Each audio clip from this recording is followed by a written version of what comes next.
உன் உறவினர் யாரோ காஞ்சிபுரத்தில் இருக்கிறார் என்று அங்கு சென்று தங்க வேண்டியதுதானே? அது எப்படி முடியும் கௌசல்யா? ஏதோ ஒரு நாள் 2 நாள் என்றால் பொறுத்துக் கொள்வார்கள். நிரந்தரமாக அங்கேயே எப்படி தங்கியிருக்க முடியும்? பாவம், அவர்களும் ஏழ்மையில் தானே இருக்கிறார்கள். நான் சொன்னதை நீ சரியாக புரிந்து கொள்ளவில்லை பட்டு. நீ அங்கு போ. உன் உணவு மற்றும் இதர தேவைகளுக்கு உண்டான தொகையை நான் உனக்கு கொடுக்கிறேன். என்ன என்ன சொல்கிறாய் கௌசல்யா? நீ காஞ்சிபுரத்தில் தான் இருக்க வேண்டும். அதுதான் தஞ்சாவிற்கும் நல்லது, எனக்கும் நல்லது. உன்னை நான் என்றும் கைவிட மாட்டேன். கௌசல்யா, உன்னை எப்படி மெச்சுவதென்று, எப்படி பாராட்டுவதென்று எனக்கு தெரியவில்லை. உண்மையிலேயே நீ புண்ணியவதிதான். ஆனால் சற்று புரியும்படி சொல்லேன். நான் என் உறவுக்காரர் அகத்தில் இருப்பதால் தஞ்சாவிற்கு எந்த விதத்தில் நல்லது? அடி அசடே, காஞ்சிபுரத்தில் தஞ்சாவின் அகத்தில் தானே நீ இருக்கக்கூடாது. ஆனால் வாரத்தில் ஒரு நாளோ அல்லது 15 நாட்களுக்கு ஒரு முறையோ நீ அங்கு சென்று அவளை பார்த்துவிட்டு வரலாம் அல்லவா? அதற்கு யாரும் தடை விதிக்க மாட்டார்கள். இதில் எனது சுயநலமும் இருக்கிறது. மாதா மாதம் குறிப்பிட்ட ஒரு தொகையை உனக்கு நான் கொடுக்கிறேன். அது உன் உறவினர்களுக்கும் ஏதுவாக அனுகூலமாக இருக்கும். வேண்டாம் என்று மறுக்கவா போகிறார்கள்? கௌசல்யா, உனக்கு என் மீது இவ்வளவு பாசமா? பாசம் உன் மீது இல்லை, என் மகள் தஞ்சாவின் மீது. என் மகள் நன்றாக இருக்க வேண்டும். அதற்கு உன்னை போல் ஒருவர் அங்கு இருந்து கண்காணித்துக் கொண்டே இருக்க வேண்டும். காஞ்சிபுரத்தில் ஒரு ஓரத்தில் இருந்து கொண்டு அவ்வப்போது அவளை சென்று பார்த்துவிட்டு அங்கு என்ன நடக்கிறது, ஏது நடக்கிறது என்ற விவரத்தை எனக்கு தெரிவிக்க வேண்டும். அரசாங்கத்தில் ஒற்றர்கள் இருப்பார்களே, அவர்களைப் போல். இது நாள் வரை சீதன விளையாட்டியாக இருந்தேன். இனி ஒற்றனாக இருந்து கண்காணிக்க வேண்டும் என்கிறாயா? சரி, அந்த வேடத்தையும் போட்டு விடுகிறேன். எப்படி இருந்தாலும் நீ என்னை கைவிட்டு விட மாட்டாய் என்ற நம்பிக்கை இன்றளவும் எனக்கு உண்டு. ஆனால் நீ மிகவும் எச்சரிக்கையாக நடந்து கொள்ள வேண்டும். வேறு எதையாவது பேசி அங்கு செல்ல முடியாத சூழ்நிலையை ஏற்படுத்திக் கொள்ளாதே. அதெல்லாம் சர்வ ஜாக்கிரதையாக பார்த்துக் கொள்வேன். எப்படியோ எனக்கு ஒரு போக்கிடத்தை ஏற்படுத்தி கொடுத்தாயே, உனக்கு கோடி புண்ணியம். கௌசல்யா,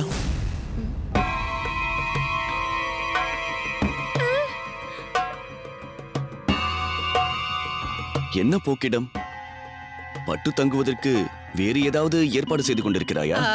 இல்லை இல்லை, அப்படியெல்லாம் ஒன்றுமில்லை. இவள் ஏதோ போக்கிடம் சந்தோஷம் என்றெல்லாம் சொன்னாளே, அரசல் புரசலாக என் காதில் விழுந்ததே.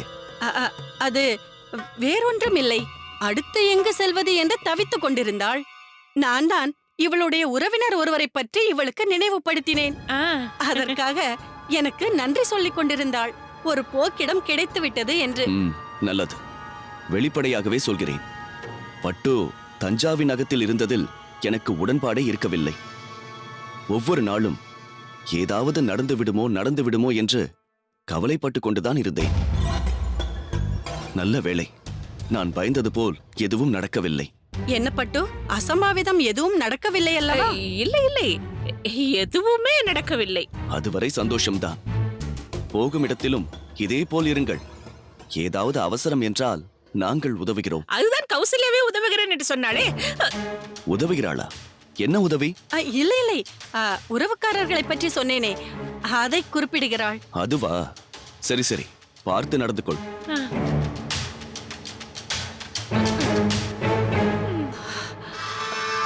பார்த்தாயா பட்டு, உனக்கு எங்கு எப்படி என்ன பேச வேண்டும் என்றே தெரியவில்லை. இப்பொழுது பார், நான் சமாளிக்க வேண்டியதாயிற்று. இதே போல் மாட்டேன். தஞ்சாவின் அகத்திற்கு செல்லும் பொழுது மிகவும் கவனமாக இருப்பேன். சரி, உனக்கு பிடித்த மோர் குழம்பு வைத்திருக்கிறேன். அதை உட்கொண்டு விட்டு போ. மேலும் இப்பொழுது ஒரு சிறு தொகையை உனக்கு கொடுக்கிறேன், அதையும் வைத்துக்கொள். புண்ணியவதி புண்ணியவதி. போதும் போதும். ஆதிகேசவா, நீ எனக்கு பணி இழந்து விட்டாய். புண்ணியவனாக இருப்பா.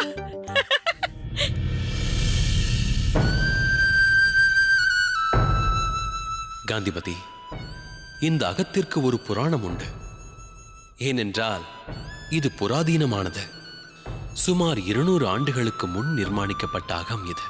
என் அப்பா அவருடைய அப்பா, அப்பாவின் அப்பா என்ற 5 தலைமுறையாக இதே அகத்தில்தான் வாழ்ந்து வருகிறோம். நான் 6வது தலைமுறை, ராமானுஜன் 7வது தலைமுறை. பெரிய மாற்றம் எதுவும் ஏற்படுத்தாமல் இந்த அகத்தை அப்படியே காத்து வருகிறோம். ராமானுஜனுக்கு பிறகு வரும் சந்ததியினரும் இந்த அகத்திலேயே இருக்க வேண்டும் என்பதுதான் என் விருப்பம்.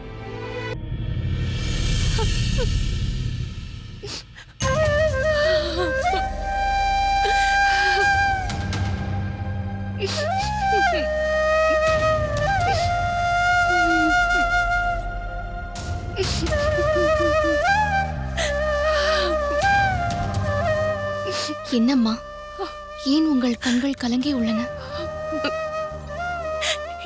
இல்லை தஞ்சா, இந்த அகத்தை விட்டு செல்லலாம் என்று சம்மதம் சொல்லிவிட்டேன்.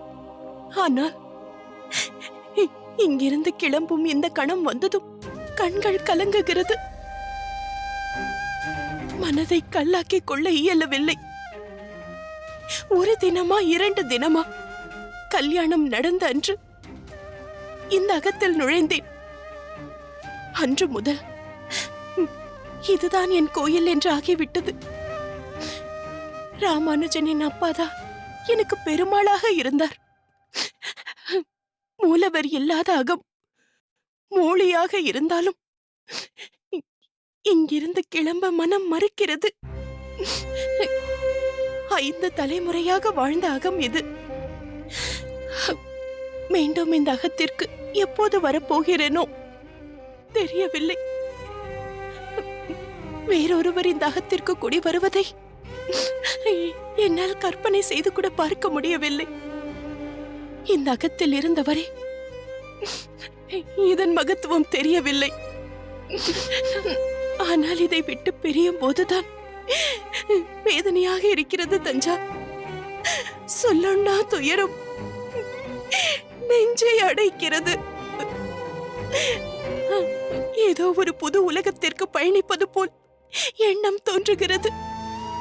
அம்மா, நீங்கள் சம்மதித்ததால் தானே காஞ்சிபுரம் போகலாம் என்று தீர்மானித்தோம். அன்றே நீங்கள் உங்கள் மறுப்பை தெரிவித்திருந்தால் இங்கேயே இருந்திருக்கலாமே.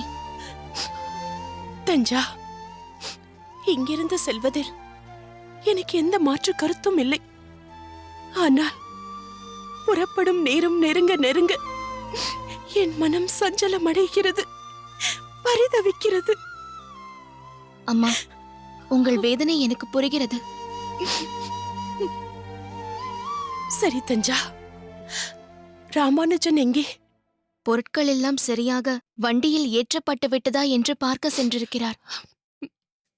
சரி தஞ்சா, என் மன வருத்தத்தை அவனிடம் சொல்ல வேண்டாம்.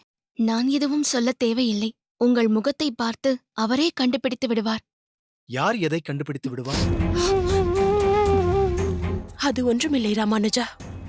புதிய இடத்தில் புதிய மனிதர்களை நமக்கு உகந்தவரை கண்டுபிடிக்க வேண்டும் என்று தஞ்சா சொல்லிக் கொண்டிருந்தாள். சரி, பொருட்களை எல்லாம் வண்டியில் ஏற்றி வண்டியும் புறப்பட்டு விட்டது. அடுத்து நாம் புறப்பட வேண்டியதுதான். ராமானுஜா, சற்று பொறு, இதோ வந்து விடுகிறேன். எங்கே செல்கிறாய் அம்மா?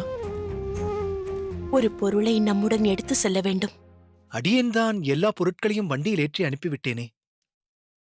இது உனக்கு தெரியாதது. சற்று பொறு, இதோ வந்து விடுகிறேன்.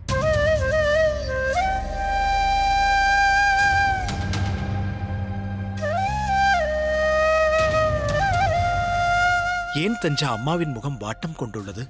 இங்கிருந்து புறப்படுவதில் அம்மாவிற்கு உடன்பாடில்லையா? சுவாமி, என்ன இருந்தாலும் காலம் காலமாக வாழ்ந்த அகமல்லவா இது? எல்லாவற்றையும் விட்டுவிட்டு புறப்படுவது சற்று கடினம்தான். அவருடைய மனநிலை உங்களுக்கு தெரியக்கூடாது என்றுதான் சொல்லிக் கொண்டிருந்தார்கள். நீங்களே கண்டுபிடித்து விடுவீர்கள் என்று நான் சொன்னேன்.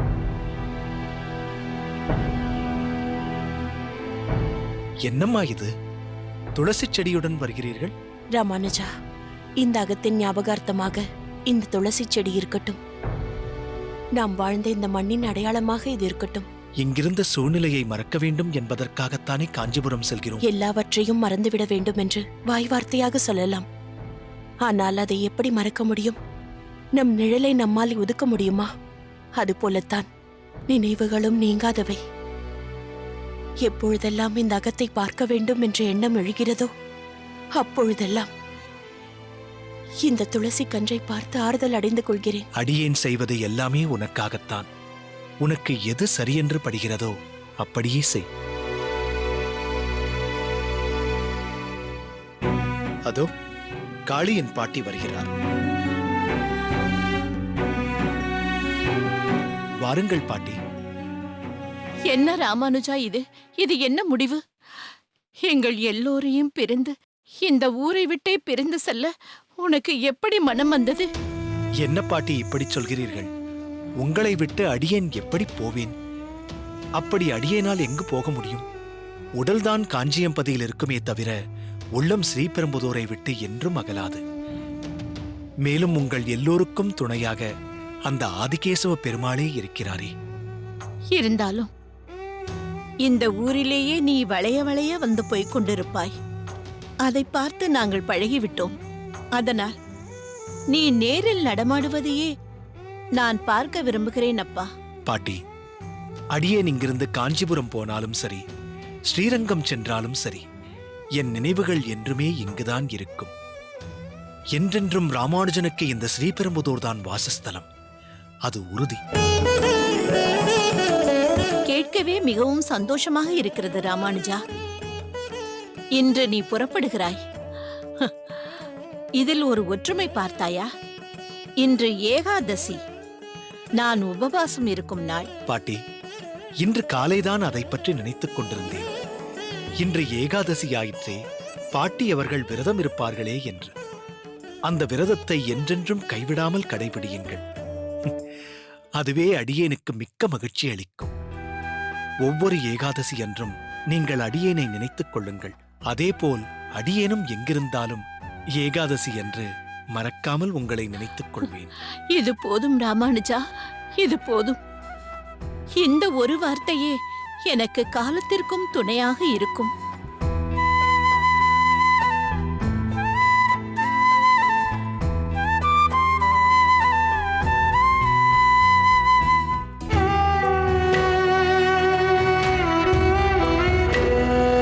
ராமானுஜா, இதோ ஏதோ என்னால் இயன்றதை தருகிறேன். மறுக்காமல் வாங்கிக்கொள். நீங்கள் அன்புடன் கொடுக்கும் பொழுது அடியேன் எதற்காக நிராகரிக்க வேண்டும்? தஞ்சா, இந்த அம்மா, இது உனக்கு. ம். ம்.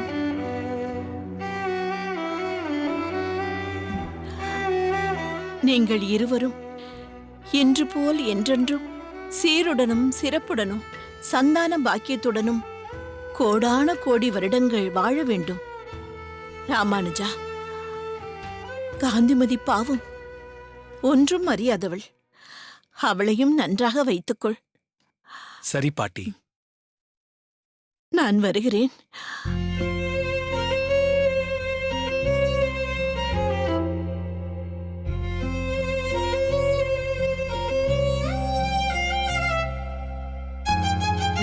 வருகிறோம் பாட்டி.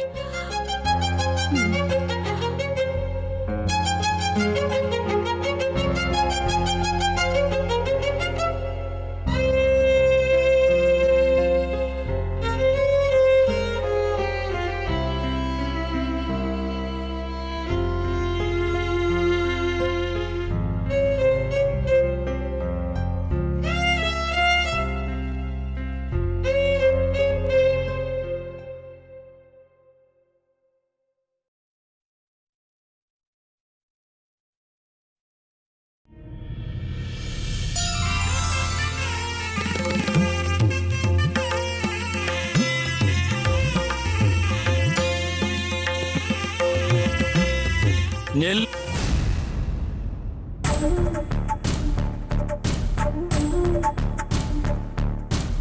எல்லோரும் வரிசையில் நின்று கொண்டிருக்கும் பொழுது தாங்கள் மட்டும் வரிசையை உடைத்துக் கொண்டு செல்கிறீர்களே. சுவாமி, நான் மேற்கொண்டு எதுவும் பேச வேண்டாம். தாங்களும் சென்று வரிசையில் நில்லுங்கள்.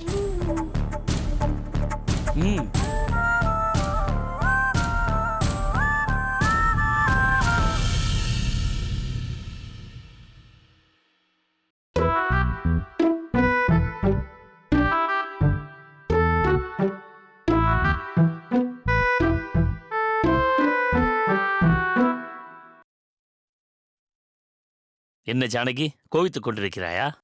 பிறகென்ன, நான் உங்கள் பாரியாள். அப்படியிருந்தும் மற்றவர்கள் போல் என்னையும் வரிசையில் வர சொன்னீர்கள்.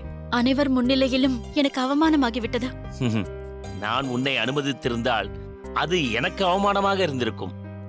எல்லோரும் பட்டரின் துணைவி என்பதால் இவளுக்கு என்ன தனிச்சலுகையா என்று என்னை பழித்திருப்பார்கள். இன்று உற்சவ தினம், கூட்டம் அதிகமாக இருந்தது. உங்களுக்கே தெரியும், அகத்தில் எனக்கு நிறைய பணிகள் உள்ளது என்று. அதனால் தான் வரிசையை தாண்டி வந்தேன். நீ சொல்வது எனக்கு புரிகிறது ஜானகி. ஆனால் உனக்கென்று தனிச்சலுகை அளித்தால் அதை அந்த பெருமாளே ஏற்றுக்கொள்ள மாட்டார். இந்த சலுகை கூட கொடுக்க முடியாவிட்டால் தாங்கள் பட்டராக இருந்து என்ன பயன்? பட்டர் என்பது பகவான் எனக்கு கொடுத்த ஒரு வாய்ப்பு. அது இந்த உடலுக்கு கிடைத்த ஒரு பிரயோஜனம். நீ இந்த ரகுநாத பட்டரின் பாரியாள் என்பது உன் சரீரத்திற்கு கிடைத்த ஒரு பிரயோஜனம். இதற்கு மேல் எந்த ஒரு உபயோகத்தையோ சலுகையையோ நீ எதிர்பார்க்க கூடாது. கோட்பாடுகளை மீறி நீ பகவானை சேவித்தால் உனக்கு எந்த பயனோ புண்ணியமோ ஏற்பட போவதில்லை. நமக்கு முன் நின்றிருக்கும் வைஷ்ணவர்களை தாண்டி நாம் சென்றால் அது அவர்களுக்கு செய்யும் அபசாரமாகிவிடும். மற்றொரு விஷயத்தையும் தெரிந்து கொள். நாம் பெருமாளை பார்ப்பதை விட பெருமாள் நம்மை பார்க்க வேண்டும். அதைத்தான் நேத்திர தரிசனம் என்று சொல்வார்கள். இப்படி வரிசையை மீறி நீ சென்றால் பெருமாளின் கடாட்சம் உனக்கு கிடைக்கும் என்று நினைக்கிறாயா? எப்படி இருந்தாலும் எனக்கு கிடைக்கும் புண்ணியத்தில் உனக்கும் சமபங்கு உண்டு. ஆஹா, அற்புதம் பட்டரே, என்ன ஒரு விளக்கம்!